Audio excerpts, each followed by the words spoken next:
그동안 이 고난주간 기간 동안에 우리 십자가에 대해서 묵상을 했습니다. 주님이 십자가에서 죽으심으로 우리에게 하나님이 베풀어 주신 그 은혜의 풍성함, 그걸 우리가 너무나 모르고 있기 때문에 그 은혜의 풍성함에 대해서 아침에 이렇게 묵상을 했어요. 그래서 십자가의 죽으심으로 우리의 죄를 사해 주심, 우리를 의롭다 칭해 주시고 하나님의 의로운 자녀 삼아 주심에 대해서 우리가 공부를 했고, 또 십자가에서 죽으심으로 하나님과 원수되었던 우리들이 하나님과 관계를 회복하게 하고 하나님의 자녀가 되게 하심, 거기에 대해서 우리가 또 생각을 해봤고, 하나님께서는 외아들을 주시기까지 우리를 너무너무나 사랑하심, 하나님의 사랑하심에 대해서 우리가 말씀을 십자가의 은혜를 생각했고, 또 오늘 아침에는 십자가에서 주님이 죽으심으로 우리를 죄짓게 하고 하나님을 대적하게 하고 지옥으로 이끌고 가고 있는 마귀를 멸하심에 대해서 이렇게 말씀을 생각했습니다. 그러니까 주님이 십자가에서 죽으심이 가지고 있는 하나님의 엄청난 은혜, 그 풍성한 은혜를 우리가 다 몰라요. 교회 다니는 사람들이. 성경은 그걸 아주 풍성하게 이야기하고 있는데, 아침에 그 이야기들을 우리가 같이 좀 나누었습니다. 오늘은 이 주님이 십자가에서 마지막 흘리신 피 한 방울 물 한 방울을 통해서 이 십자가를 영원한 생명이라는 관점에서 좀 생각해 보려고 해요. 영원한 생명. 여러분, 영원한 생명을 갖고 싶으세요? 가지셨습니까? 예, 아멘 한 사람만 가졌을 거예요. 우린 다 영원한 생명을 갖기를 원하시는데 예수님께서 왜 십자가에서 죽으셨느냐? 오늘 이 마지막 물 한 방울 피 한 방울 흘리신 이 이야기를 통해서 영원한 생명을 주시기 위해서 죽으셨음을 우리에게 이야기하고 있습니다. 오늘이 바로 예수님께서 6시간 동안 십자가에서 고난받으시고 죽으신 날이에요. 이제 오후 3시에 운명하시고 지금 어떻게 있습니까? 우리 신앙 고백에는 생략했지만은 음부로 내려갔다 그랬어요. 음부로. 3일 동안 거기 계시다가 이제 부활을 기다리고 있습니다. 주일날 우리 주님께서 새벽에 부활하셨어요. 지금 무덤 가운데 그런 날입니다. 오늘 이 시간에 우리가 함께 모였습니다. 이 십자가의 의미를 영생이라고 하는 것에서 오늘 한번 말씀을 증거하려고 하는데, 이 시간에도 하나님이 들을 귀를 주시고 큰 은혜를 주시기를 주의 이름으로 축복합니다. 자, 오늘 말씀에 보면은요, 예수님이 십자가에서 막 고통당하시고 거의 다 막 기진맥진하고 이렇게 죽어가고 있을 때에 유대인들이 로마 총독 빌라도를 찾아옵니다. 찾아와서 뭐를 부탁하냐면은, 이제 저 시체가 3명이 지금 매달렸잖아요. 안식일 전날이라 그랬어요. 안식일 전날. 그러니까 부활하기 바로 직전이에요. 저 다리를 꺾어서 시체를 치워달라, 그렇게 부탁을 하는 것으로 오늘 이야기가 시작이 됩니다. 31절 읽어보겠습니다. 시작.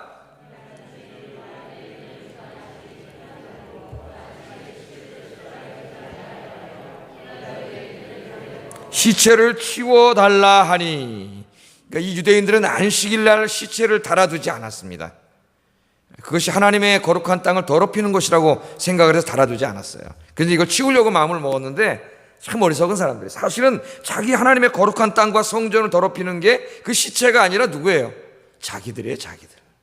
자기들이 죄를 지음으로 하나님의 거룩한 성전과 땅을 더럽히고 있으면서 그것은 깨닫지 못하고 저 시체가 하나님의 땅을 더럽힌다고 생각하고 그걸 치우려고 했던 거예요. 이게 참 어리석은 거예요. 우리들의 어리석음이 여기 그대로 드러나 있습니다. 여러분들, 오늘 이 마지막 성금요일날 오셨는데 혹시 주님의 거룩한 것을 우리가 더럽힌 것이 없는지 오늘 주님 앞에 있다 기도할 때 철저히 회개하는 시간 갖기를 주의 이름으로 축복합니다. 여러분, 왜 다리를 꺾으라 그랬을까요? 왜? 그 십자가에 달려서 죽어가는 그 사람들, 그 다리를 꺾으라는 거예요. 다리를. 왜 다리를 꺾으라 그랬을까요? 여러분, 십자가에 달린다고 금방 죽는 게 아닙니다. 어떤 사람은 하루를 넘기는 사람도 있다래요. 하루를.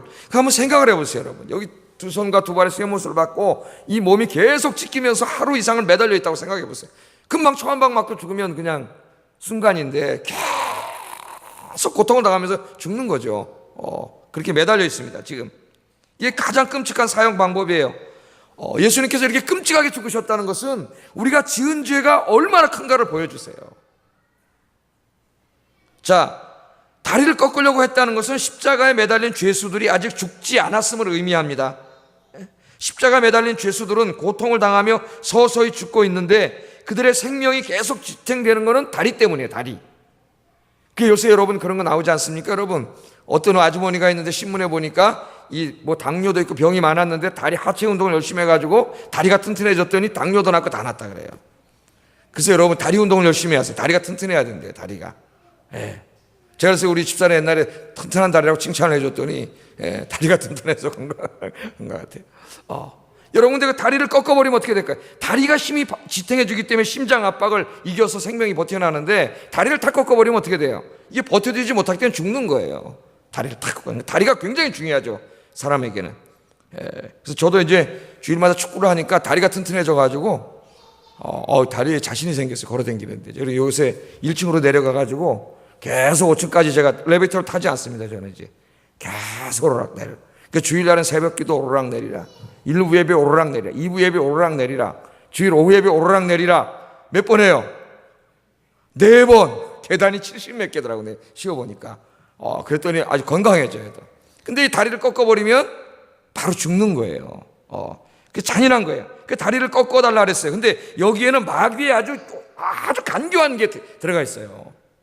예수님이 여기서 죽고 있는 이 하나님의 아들 예수님이 하나님의 아들 구원자가 아니라고 하는 것을 마귀가 성경으로 증명하려고 하는 아주 간교함이 여기 담겨 있어요. 왜 그런 건지 한번 제가 이렇게 성경으로 여러분 이 말씀 풀어보겠습니다. 자, 그랬더니 로마 군인들이 진짜 와가지고 다리를 꺾어 왼편 강도 팍 꺾으니까 어떻게 됐어요? 확 죽었겠죠. 오른편 강도 다리를 확 꺾었어요. 확 죽었겠죠. 그 다음에 예수님께 다리를 꺾으려고 확 보니까 예수님이 오늘 성경에 보니까 어떻게 됐다 그랬어요? 이미 운명하셨어요. 이미 운명하셨으니까 꺾을 필요가 없죠. 여기서 다리를 꺾었으면은 이제 성경의 예언이 어긋나가는 거예요. 그러니까 마귀가 아주 교묘합니다, 여러분. 이제 왜 그런가 제가 말씀을 드릴게요. 그러니까 딱 거꾸로 왔어요, 마귀가. 유대인들과 로마 군인들을 이용해 거꾸로 딱 왔는데 예수님이 운명하셨으니까 안 꺾은 거예요. 하나님이 지켜주신 거죠. 왜 그런지 아세요? 요한복음 19장 36절을 보면 오늘 말씀에 이 장면을 이렇게 기록하고 있습니다. 같이 한번 읽어보겠습니다. 시작. 성경을 응하게 하려 함이라. 아멘. 그 뼈가 하나도 꺾이지 아니라고 예언한, 그 메시아가 뼈 하나 꺾이지 않으리라고 예언한 성경을 응하게 하려고 그렇게 하셨다. 그렇게 말씀을 하죠. 이 말씀은 시편 34편 20절 말씀을 인용한 거예요. 시편 34편 20절. 이 문맥은 하나님이 그의 백성을 뼈 하나 상하지 않고 지켜주신다는 철저한 보호에 대한 약속의 말씀입니다. 그런데 요한은 이 본문을 시편 문맥의 의미를 넘어서 더 깊은 신학적 의미로 적용하고 있습니다. 요한은 예수님의 뼈가 꺾이지 않았다는 것을 강조하므로 예수님의 죽음이, 지금 여기에서 십자가에서 죽은 이분이 무슨 로마의 죄수가 아니라 6월절 어린 양의 죽음임을 암시하고 있어요. 암시하고 있습니다. 6월절 어린 양의 죽음은 유대인들은 잘 알고 있어요. 그게 어떤 죽음이에요? 죄사함의 죽음이에요. 죄사함의 죽음. 자, 율법에 의하면은 민수기 9장 12절 6월절 어린 양은 앞으로 올 메시아가 6월절 어린 양으로 죽을 것이에요. 그래서 그가 이 모든 인류의 죄를 사할 것인데 그 6월절 어린 양은 뼈 하나도 부러뜨려서는 안 된다고 되어 있습니다. 말씀을 한번 읽어보겠습니다. 같이 한번 시작.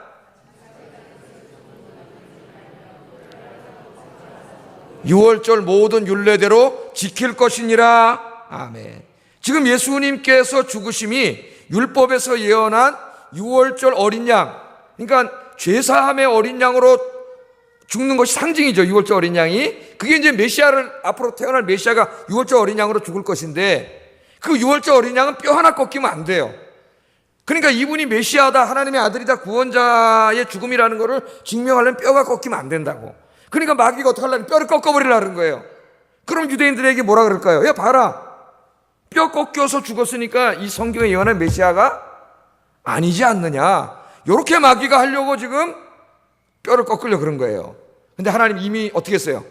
운명하셨기 때문에 하나님이 뼈를 못 꺾게 했죠. 로마 군인들에게 뼈를 꺾지 못했습니다. 그래서 오늘 이 말씀을 통해서 이 요한은 아주 중요한 걸 가르쳐 주는 거예요. 오늘 여기 지금 십자가에서 죽으신 저 예수가, 나사렛 예수가 바로 그냥 로마의 죄인이 아니라 하나님의 아들로서 우리를 대신해서 죽으신 이 구원자여 메시아임을 은연중에 유대인들에게 선포하고 있는 줄로 믿습니다. 그렇게 선포하고 있는 거예요.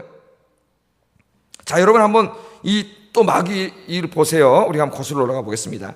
이 유대인들이 이 예수님을 어떻게 죽였어요? 지금 십자가에다 못 박아 죽였습니다. 근데 유대인들이요, 왜 굳이 예수님을 로마 법정에 끌고 가가지고 거기서 로마의 반역자로 죄를 뒤집어 씌워가지고 그래가지고 십자가에다 매달아 죽였을까요? 그냥 죽여도 됩니다. 물론 죽일 권한은 없지만, 법적인 권한은 없지만 스데반도 돌로 때려 죽였어요. 그리고 바울도 칼로 찔러 죽이려고 그랬어요. 그러니까 로마인들이 원래 권한은 주지 않았어요. 사형 권한은. 그러나 그냥 자기네끼리 찔러 죽이는 건 모른 척했습니다. 종교와 문화적으로 얼마든지 죽일 수 있어요. 예수님을 몰래 그냥 죽이는 게 목적이었다면. 그런데 그렇게 하지 않고 로마에 끌고 가가지고, 로마 법정에 끌고 가가지고 굳이 나무로 만든 십자가에다가 매달아 죽였어요. 마귀가 그렇게 한 거예요. 마귀가 교묘하게 마귀가 그렇게 한 거예요. 왜 그랬을까요? 여러분 여기 신명기 말씀을 한번 우리가 21장 23절 말씀 같이 한번 읽어보겠습니다. 시작.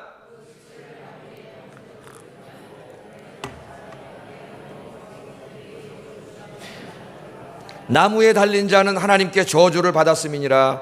아멘. 이 신명기 말씀에 의하면은 나무에 달려 죽은 자는 어떤 자예요? 하나님께 저주받아 죽은 자예요. 그러니까 이 교묘한 제사장들, 유대 종교 지도자들을 보세요. 유대교. 이 말씀을 너무나 잘 알고 있어요. 유대인들 하면 너무나 잘 알고 있어요.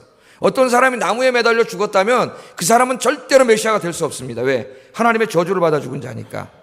그래서 이 사람들이 지금 예수님을 나무에 매달아 죽이려고 그런 거예요. 그래서 로마 법정으로 끌고 온 거예요. 결국은 그 배후에는 누가 있어요? 마귀가 있는 거예요. 마귀가. 여러분 예수님이 40일 금식 기도하고 공적인 사역을 시작하시려고 할 때 마귀가 찾아왔죠. 예? 마귀가 찾아와서 어떻게 하려고 했어요? 십자가를 못 지게 하려고 했습니다. 마귀는 너무나 잘 알아요.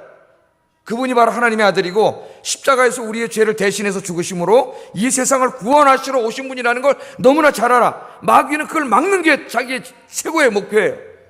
그래서 예수님을 시험해가지고 뭐 돌로 떡을 만들어라, 높은 데서 뛰어내려서 네가 영웅이 되라, 계속 십자가를 못 지게 방해를 했지 않습니까? 그런데 결국 예수님께서 십자가에서 죽으셨어요. 이제 마귀가 어떻게 하려고 그래요? 뼈를 꺾어가지고 성경의 예언과 어긋난다고 하려고 그랬는데 그것도 하지 못했어요. 그럼 또 어떻게 하려고? 나무에 매달아 죽이는 건 또 뭐예요? 예? 나무에 매달아 죽임으로써 메시아가 아니라고 얘기하려는 거예요. 메시아가 하나님께 저주받아 죽은 자, 메시아가 아니라고 얘기해. 그러니까 이 마귀의 이 전체적인 이 운동 속에는 뭐가 있어요? 예수님이 구원자가 아니라고 사람들을 속이려는 데 있는 거예요. 아시겠어요?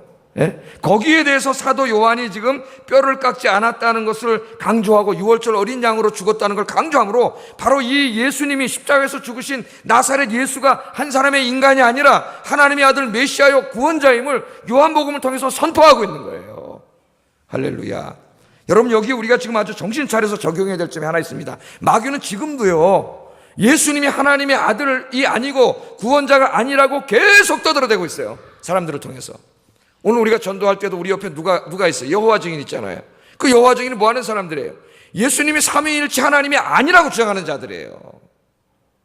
그 핵심이 거기에 있어요. 예수님이 삼위일체 하나님이 아니에요. 예수님은 창조자, 창조 피조물이에요. 피조물. 예? 그렇게 거짓말을 쳐가지고 많은 사람들 끌어모으잖아요. 또 우리 사회 신천지 같은 이런 사람들 지가 재림 예수라고 거짓말 쳐가지고 계속 수만 명 사람들을 지금 끌어모으고 있지 않습니까? 예? 또 자유주의 신학자들 입을 통해서 예수님이 무슨 뭐 하나의 그 유대 랍비라든가 무슨 견유 철학자요 이런 책들이 막 수도 없이 지금 지성사회에 지금 쏟아져 나오고 있어요. 우리가 몰라서 그렇지. 지성인들 사이에 쏟아져 나오고 있다고 지금. 그래서 저희 유럽 교회가 다 무너진 거예요. 유럽 사람들이. 유럽의 교회가 몇 개 없잖아요. 지금 다 무너졌어요. 그럼 우리는 뭐 하고 있냐 이거예요. 사도 요한은 이것을 지금 이 마귀의 거짓말로부터 이 예수의 운동, 생명운동을 지키려고 지금 요한복음을 썼는데 과연 오늘 21세기 우리 그리스도인들은 지금 왜 입을 닫고 있냐 이거예요. 우리는 진리를 알잖아. 이분이 하나님의 아들이요 구원자요. 이분을 믿어야 구원받는다는 걸 너무나 잘 알고 있는 증인이에요. 네가 성령을 받으면 어떻게 한다고요? 예루살렘과 유대에 온 유대와 사마리아와 땅끝까지 이르러 내 증인이 되리라. 아멘. 증인인데 우리가 이야기해야 되지 않습니까? 요한이 이야기한 것처럼 십자가에서 죽으신 이분이 하나님의 아들이요 구원자라고 이야기해야 되잖아요. 이야기. 진리를 이야기해야 되잖아요. 그게 전도하는 거예요. 전도하는 거예요. 이 진리를 거짓말로 버티는 자들이 우리보다 더 열심히 버티면 어떻게 되겠어요? 더 열심히 해요. 더 열심히. 마귀에게 사로잡힌 거짓말하는 자들이 더 열심히 해요. 우리는 진리를 아는 사람들이에요. 예? 이제 이틀이면 주님이 부활하십니다. 내일도 우리가 전도를 하고, 여러분, 이 세상에 이 마귀에게 쏘가서 지옥 가는 이 사람들에게 바로 이 십자가에서 죽으신 이 예수님이 구원자여 하나님의 아들이라고 하는 사실을 정말 여러분 죽을 때까지 입을 벌려 외치고 선포하는 여러분 되시기를 주의 이름으로 축복합니다. 우리가 입을 닫기 때문에 이단이 판을 치는 거예요.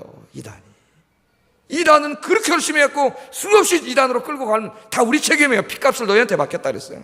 하나님께서. 왜 우리 입을 다물고 있어요? 네? 그 이단 CBS 사람의 혀를 끌끌 차면서 뭘 혀를 끌끌 차요? 우리 죄악이에요. 우리의 잘못이에요. 우리가 전하지 않았잖아요. 우리가 입을 닫았잖아. 여러분 주님 오실 때까지 이 생명의 주님, 진리의 주님을 증거하시는 여러분 되기를 주의 이름으로 축복합니다. 주님 앞에 서면은 반드시 이 부분에 대해서 여러분 결산해야 돼요. 반드시. 너 내가 생명 이병 준 동안에, 살아있는 동안 도대체 몇 명에게 가서 예수의 이름 증거했냐? 반드시 물어보십니다. 하나님이. 여러분 지금까지 살아오시면서 몇 명에게 가서 이야기했어요? 몇 명에게? 오늘은 이야기하셨습니까? 이 고난주간에 정말 한 명에게라도 가서 이야기하셨나요? 하셨는 줄로 믿습니다. 몇 명 안 했네. 아멘. 참 배우는 거 보니까. 여러분 이제부터 평생 동안 이 진리에 대해서, 진리잖아요. 진리. 우리 예수는 왜 믿어요? 제가 늘 말하잖아요. 예수 믿으면 돈 벌어서 부자 돼서 뭐 건강해져서 번영을 이루어서 그런 게 어딨어요. 진리니까 믿는 거예요. 진리니까 이 밤에도 나온 것이고, 진리니까 주님을 위해서 감옥에도 가는 것이고, 진리니까 매도 맞고 고문도 당하고, 진리니까 순교하는 것이지. 무슨 예수 믿어서 돈 벌기 위해서 예수 믿는 그런 거짓말, 그런 사탄의 소리가 어디 있습니까? 여러분 진리이기 때문에 죽을 수 있는 거예요. 여러분 이 진리이신 주님 위해서 여러분 죽을 수도 있는 여러분 되시기를 주의 이름으로 축복합니다. 자, 그 다음에 이제 보세요. 죄수들의 다리 뼈를 꺾던 로마 군인들은 예수님이 운명하신 줄로 알고 다리를 꺾지 못했습니다. 하나님이 못 꺾게 하신 거죠. 꺾이면 성경의 예언이 어긋나니까 하나님이 보호하신 거예요. 자, 그랬더니 한 병사가 다리는 꺾지 않고 창을 갖고 와서 이상하게 죽었나 안 죽었나 보려고 어떻게 해요? 옆구리를 푹 쑤셨습니다. 쑤셨더니 19장 14절에 어떻게 됐는가 한번 읽어보겠습니다. 시작.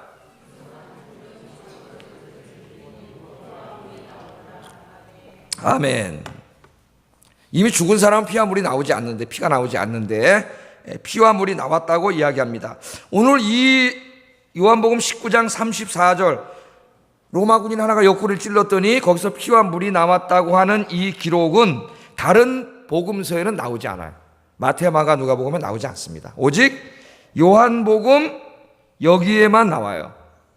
그러면 마태복음, 마가복음, 누가복음, 공관복음서를 우리가 한번 읽어보면은 예수님께서 십자가에서 죽으셨을 때에 일어났던 한결같은 일들이 기적적인 일들만 기록하고 있습니다. 예를 들면은 이 성전의 휘장이, 지성소의 휘장이 위에서부터 아래로 쫙 찢어졌다 그러죠. 예수님이 십자가에서 죽으실 때 지성소의 휘장이 쫙 찢어졌어요. 이게 마태복음 27장 5절, 마가복음 15장 38절, 누가복음 23장 45절에 다 기록하고 있습니다. 휘장이 찢어졌어요. 그 의미가 이제 아주 중요한데 오늘 그 설교 목적은 아니에요. 또 백부장이 그 예수님이 죽는 모습을 보고 야, 이 사람이 정말 하나님의 아들이었도다, 그런 고백이 나옵니다. 이게 마태복음 27장 54절, 마가복음 15장 39절, 누가복음 23장 47절에 다 나와요. 세 복음서에 이 내용들이. 또 이 외에도 여러분 마태복음을 읽으면은 예수님이 죽을 때 엄청난 일이 벌어집니다. 기적적인 일들이. 바위가 어떻게 했어요? 바위가 터지고 무덤이 열리고 죽은 사람들이 살아났어요. 예수님이 십자가에서 운명하시는 순간 바위가 터지고 무덤이 열리고 죽은 사람들이 살아나는 역사가 일어났어요. 마태복음 27장 51절 52절 읽어보세요. 놀라운 역사가 일어났습니다. 공관복음서 저자들은 예수님의 죽음과 매장 막간에 일어났던 기적적인 사건들을 부각시킴으로써 여기에 이분이 하나님의 아들임을 강조하고 있습니다. 강조. 기적을 부각시킴으로. 그런데 요한복음은 이 모든 기적적인 사건들을 생략했습니다. 여기 하나도 안 나와요. 그죠? 그런 사 하나도 안 나와요, 요한복음에는. 그리고 오직 한 병사가 예수님의 옆구리를 찔렀더니 물과 피가 나왔다는 것만 기록하고 있습니다. 이 말씀 속에는. 피상적으로 관찰하면 공관복음서 기자들은 예수님의 죽음이 가져오는 승리를 선포하고 있고, 요한은 예수님의 죽음의 처참함만을 기록하고 있는 것 같습니다. 그렇잖아요. 그냥 읽으면은. 그러나 본문을 잘 묵상하면 요한은 예수님의 몸에서 피와 물이 흘러나오는 장면을 통하여 예수님의 죽음이 가져온 소망의 메시지를 전하고 있습니다. 놀라운 소망의 메시지. 자, 사도 요한은 예수님의 죽은 몸에서 피와 물이 흘러나왔다고 증언하고 있는데, 이 피는 예수 그리스도께서 온 세상의 죄를 사하시기 위해 흘리시는 죄 용서의 피요, 물은 예수님의 죽음을 통하여 임하게 될 성령 강림을 상징합니다. 요한복음 6장 53절 한번 읽어보겠습니다. 시작.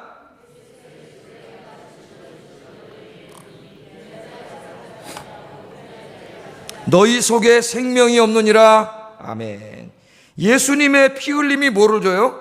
생명을 줘요. 그러니까 예수님이 죽었어요. 피 흘리고 지금 옆구리 찔렀더니 죽었어요. 그런데 그 죽음이 역설적으로 뭐를 줘요? 생명을 줘요. 죽으면 끝나는 거예요. 그냥 죽은 사람이 어떻게 생명을 줘요? 그런데 예수님 죽었어요. 그런데 그 죽음은 그냥 죽음이 아니에요. 피를 흘렸어요. 그 피가 우리에게 뭘 준다 그래요? 생명을 준다고 요한복음 자체적으로 해석을 하고 있습니다. 그러므로 이 피는 우리의 죄를 용서해 주시는 피요, 우리에게 생명을 주시는 피. 그 죽음이 지금 요한은 그렇게 설명을 하고 있어요. 아주 문학적이죠. 요한복음은 굉장히 심오합니다. 이 복음서가. 또 물은 뭘까요? 물을 흘렸다고 굉장히 상징적이고 문학적인 표현을 쓰고 있는데, 이 물은 뭐냐면 요한복음 자체 내에서 해석하면은 물은 성령이에요. 요한복음 3장 5절 한번 읽어보겠습니다. 시작.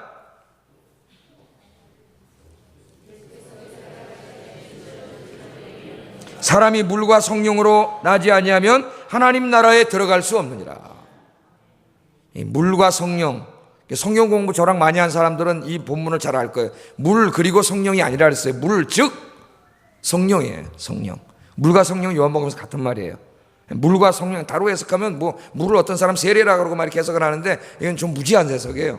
물 즉 생명이에요. 물 즉 생명. 성령이에요. 성령. 그게 어디 나오냐면 요한복음 7장 38절 39절에 바로 해석을 해줍니다. 같이 한번 읽어보겠습니다. 시작.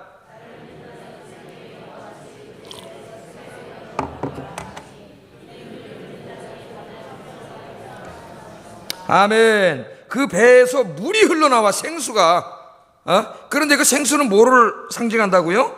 그들이 받게 될 성령을 가리켜 말한다 그래. 성령. 그러니까 여기 물과 피를 흘려주셨다는 것은 그 피를 통하여 우리 죄를 사하시고 생명을 주시고, 그 생명을 실제로 주시기 위해서 물이 나왔다는 것은 뭐예요? 성령께서, 하나님의 영이 이제 예수님의 죽음을 통해 예수를 믿는 자들에게 임할 것임을 우리에게 보여주고 있어요. 그러니까 요한복음이 굉장히 심오한 성경이에요. 사복음서 중에서 헬라어로 성경을 읽을 때는 제일 쉬워요. 요한복음 헬라어가. 그런데 그 성서는 굉장히 사상은 심오합니다. 예수님의 죽음은 생명의 영인 성령을 강림케 하실 거예요. 우린 다 알고 있어요. 그래서 예수님이 죽으심으로 말미암아 누가 찾아오셨어요? 예수 믿으면 우리 안에 오순절날 성령이 찾아오시고 이 땅에 영원히 머물면서 주님을 믿는 자마다 누가 찾아오세요? 성령이 찾아오세요. 그래서 여러분 안에 누가 계세요? 성령이 계세요. 성령이 안에 계신 사람은, 성령은 어떤 영이에요? 생명의 영이에요. 성령이 오실 때 여러분에게 뭐를 같이 주세요? 영원한 생명을 갖고 찾아오세요. 영원한 생명. 제가 설교를 많이 했죠. 요한복음 강의할 때도 설교했고, 태초에 하나님이 흙으로 사람을 만든 다음에 그 입에다 뭘 불어넣었어요? 하나님의 숨. 그랬더니 흙덩어리가 뭐가 됐어요? 생명이 됐어요. 생명. 그래서 하나님이 그 불어넣은 호흡을 가져가면 그 생명은 죽어요. 흙으로 돌아가요. 무슨 의사들이 뭐 뇌산이, 심장산이, 뭐 현상은 그러니까 이렇게 얘기하고 있는데, 사실은 하나님이 호흡을 걷어가면 죽는 거예요, 인간이. 그 생명. 그런데 그 생명을 우리가 죄 지음으로 잃어버렸어. 인간은 이제 100살도 못 살고 죽어서 지옥 갈 인생이 됐어요. 그런데 다시 어떻게 하셨어요? 하나님께서 그 생명의 호흡을 우리에게 집어넣어 주세요. 누구? 예수 그리스도의 십자가의 죽음을 통하여 예수님 믿는 사람들에게는 다시 하나님이 생명을 불어넣으셔요. 여러분 예수 믿습니까? 그러면 이미 여러분 안에 생명을 불어넣으셨어요. 그 하나님의 호흡, 그 생명이 성령이에요. 그래서 하나님의 호흡을 말하는 히브리 말의 루하으나 하나님의 영을 말하는 루하는 같아요. 단어 같은 말이에요. 루하으. 하나님의 호흡, 하나님의 생명, 성령은 생명의 영이에요. 그러므로 예수 믿는 사람에게는 이미 여러분은 뭐를 가지고 있어요? 영생을 얻었어요. 영원한 생명. 그 영원한 생명은 직역하면 올 세대의 생명이에요. 이 땅의 생명이 아니에요. 이 땅의 생명 이거는 죽어요. 이 까짓거 30에 죽을 수도 있고 40에 죽을 수도 있고 50에 죽을 수도 있고, 저도 50 넘었으니까 별로 이제 억울하지 않을 것 같아요. 죽어도. 뭐 60에 죽을 수도 있고, 이거 별로 중요한, 이 땅에 있는 삶은 잠깐 짧아 누구나 다 죽어요. 이게 영원한 생명이 아니에요. 영원한 생명을 주셨어요. 올 세대가 어디입니까? 올 시대는 천국이에요. 천국. 이 땅에 하나님이 이루시는 미래의 천국, 그 천국에서 살아갈 생명을 주신 거예요. 그 생명을 영생이라 그래요. 우리가 이터널 라이프, 영원한 생명, 보이지 않지만.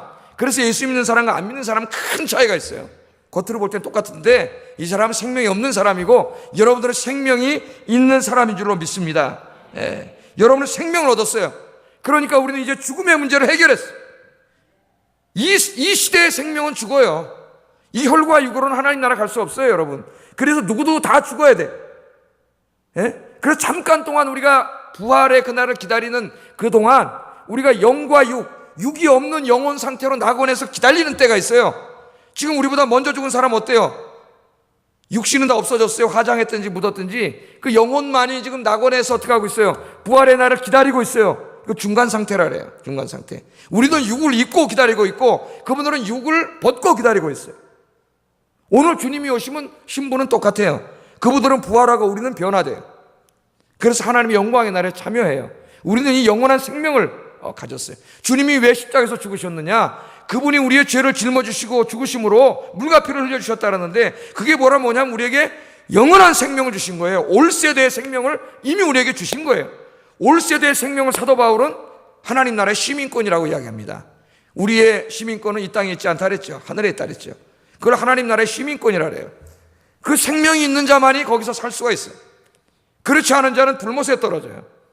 우리에게 영원한 생명을 주시기 위해서 주님이 십자가에 죽으셨습니다. 여러분이 정말 예수님 믿으면 여러분 영원한 생명을 이미 얻었습니다. 그러므로 여기서 육이 죽고 사느냐 하는 문제는 이제 그렇게 중요한 문제가 아니에요. 우리에게 있어서는 큰 축복을 얻었어요. 그 영생을 소망하시기를 주의 이름으로 축복합니다. 그러나 그 올 세대의 생명을 지금 여기서 주셨으므로 우리가 미래에 천국에 가게 되겠지만, 그 올 세대의 생명을 성령이 이미 주셨으므로 우리가 여기서 그 올 시대, 미래 시대, 천국의 축복을 누린다니까요. 이 죄악된 세상에서 현재 여기서 누려요. 이 죄 가운데서 그 누림의 가장 큰 표시가 제가 뭐라 그랬어요? 기쁨과 평강이라고 계속 이야기했습니다. 구원받은 사람의 삶에 나타나는 특징, 기쁨과 평강. 기쁨의 반대는 뭐예요? 슬픔과 우울이에요. 평강의 반대는 불안과 두려움이에요. 여러분, 이걸 반대로 뒤집으면 오늘 21세기에 존재하는 모든 정신적인 고통이 됩니다. 그걸 반대로 뒤집어서 기쁨과 평강이 임하면 이 정신적인 모든 고통이 사라지는 거예요. 하늘의 평강과 하늘의 기쁨. 그걸 잃어버렸기 때문에, 그게 없기 때문에 두려움과 불안과 슬픔과 우울이 찾아오는 거예요. 여러분. 그래서 여러분 기도 열심히 하면은 사라져요.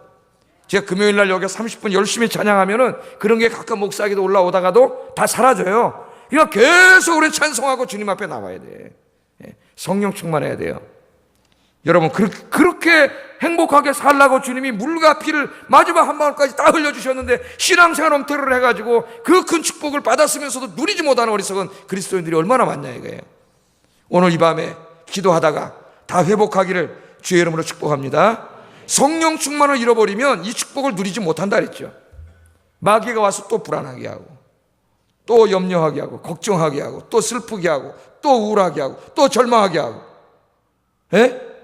여러분이 기도하고 주님 앞에 열심히 나오면 성령 충만해갖고 마귀가 여기 시험하러 왔다 싹 그냥 7길로 도망가 버리고 성령이 지배함으로 뭐 이 땅에 있는 거 아무것도 없고 그렇다 할지라도 기쁨과 평강이 가득하고 행복하게 될 줄로 믿습니다.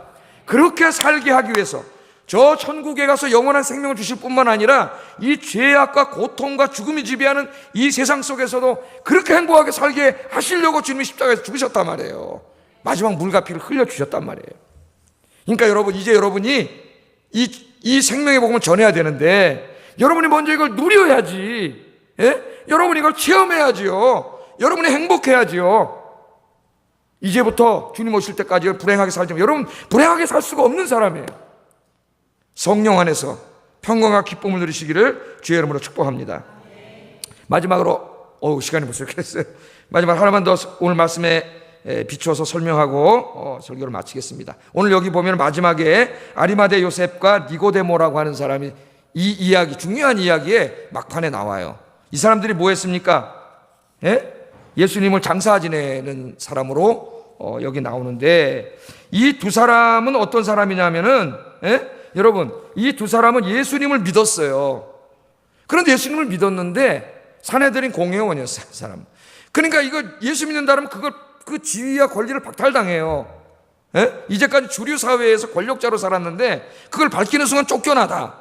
그러니까 예수를 믿으면서 안 믿는 것처럼 숨기고 살았던 사람이에요. 비겁한 사람들이죠. 비겁한 사람. 그런데 오늘 38절 같이 한번 읽어보겠습니다. 시작.